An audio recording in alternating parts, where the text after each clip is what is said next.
Olá a todos, o meu nome é Eunice Poixá e bem-vindo ao meu canal. Quem nunca pensou se está realmente a proteger demais o seu filho? Pois bem, isto aconteceu comigo.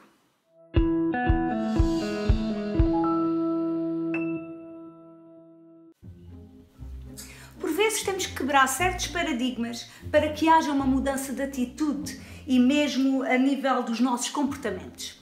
Eu gostaria muito de ler-vos aqui uma história, antes de contar o meu caso pessoal. Eu gostaria de ler-vos um excerto de um livro que eu estou a ler, muito bom, que se chama Os 7 Hábitos das Pessoas Altamente Eficazes. Quem nunca quis ser eficaz? Sandra e eu vivíamos atormentados pela vontade de ajudá-lo. Pensámos que o sucesso era importante em todos os setores da vida, principalmente no nosso papel como progenitores, de forma que nos dedicámos a melhorar as nossas atitudes e comportamentos em relação a ele, estimulando-o a fazer o mesmo. Tentamos estimulá-lo através da postura mental positiva. Vamos lá, filho, tu vais conseguir, sei que vais. Põe as mãos no taco um pouco mais acima, mantém os olhos fixos na bola. Não batas mais, dá o teu máximo. Parabéns, filho, continua tentando. Quando as pessoas riam, nós reagíamos. Deixem o meu filho em paz. Ele está aprendendo. Mas o nosso filho chorava, teimava e dizia que nunca ia conseguir, que não gostava mesmo de beisebol. Nenhuma das nossas atitudes funcionava. Pelo jeito, estávamos muito preocupados. O efeito geral da situação em seu amor próprio era patente. Tentamos estimular, ajudar, encorajar, mas depois de repetidos fracassos, paramos e procuramos analisar qual era o problema em outro nível. Nesta época, as atividades profissionais que eu estava a lidar estavam relacionadas com a liderança. E então começou aí a comparação. Isto tudo para vos dizer o quê? Que nós tentamos que os nossos filhos sigam determinados paradigmas, padrões de comportamento. E isso leva a que eles não sejam eles próprios. Porquê que a criança tinha que jogar beisebol e não futebol? Ou poderia ser descoordenado e não gostar, não ter aptidão para os desportos. Mas nós, não, meu filho vai ser futebolista. Não, meu filho vai ser médico.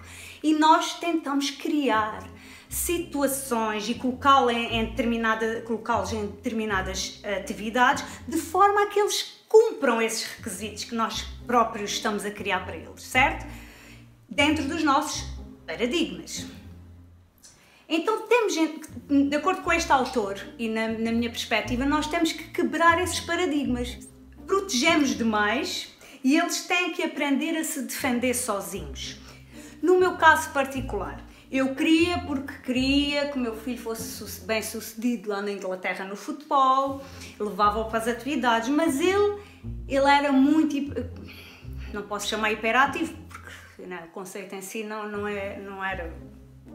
não se adapta, mas ele era muito ativo, ele não conseguia estar quieto e os coaches não tinham uma grande afinidade com ele. Bom, no meu caso na Inglaterra foi um processo um pouco diferente. Vou falar-vos daquilo que nós sofremos com o bullying.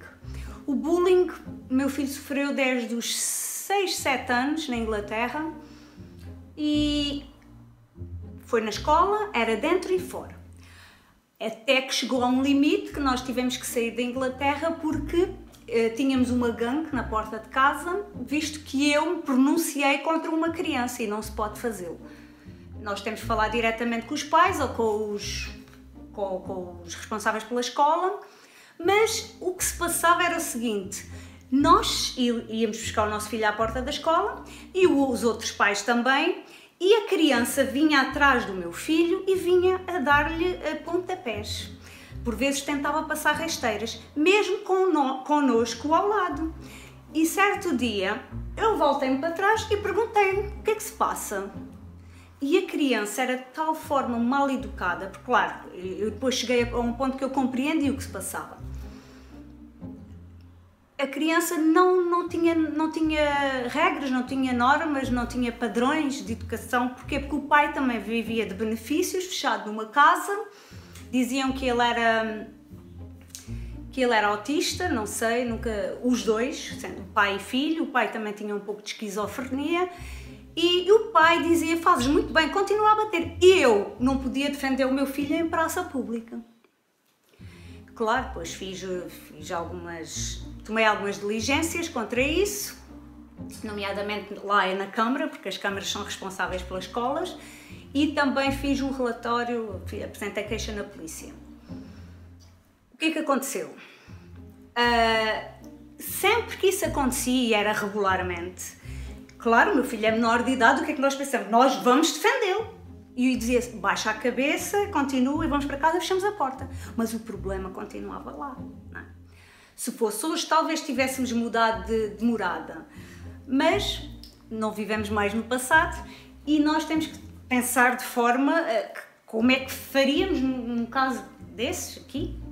Também com 7 anos nós não vamos defender o nosso filho da mesma forma que vamos defender com 13 e 14, não é? Uma questão de bullying. Mas o que é que eu fiz? Como fala o autor, eu tentei super proteger o meu filho. E era eu que tomava as iniciativas. Um dia ele voltou-se, ele agrediu o outro tentou sufocá-lo em plena escola e ficou com as marcas no pescoço, e o meu filho reagiu. E ao reagir, foi no momento que a auxiliar chegou e perguntou: o que é que tu estás a fazer? E ele disse: não fui eu, o meu pai disse: se me baterem que eu tenho que me... Senão o outro tinha-o matado naquele momento. Porque ele ficou mesmo com marcas no pescoço de estrangulamento, tentativa de estrangulamento. E eles disseram: aqui o teu pai não manda nada. Pronto. Então, sendo que isso vem de cima, eles respondem, mas o que é que nós temos que ver?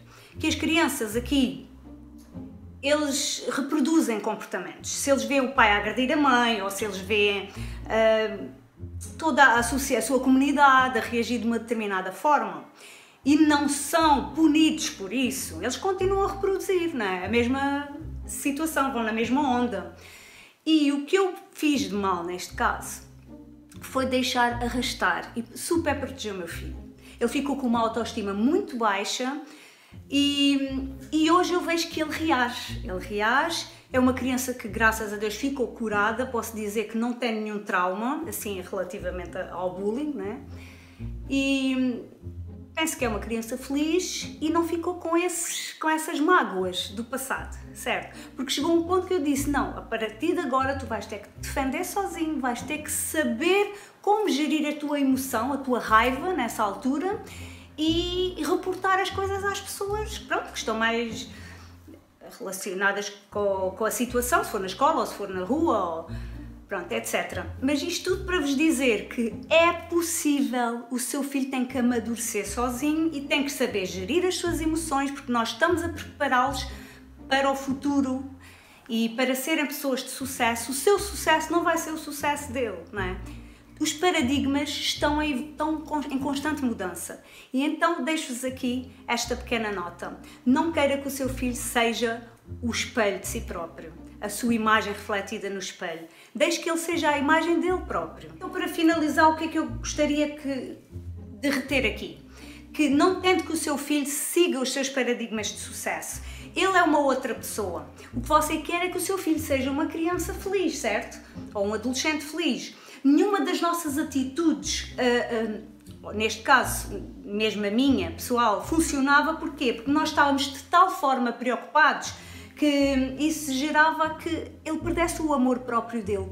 Porque era constante: não deixes que façam isso, não faças isto, faz isto, faz aquilo. E não deixávamos que ele pensasse por ele, não é?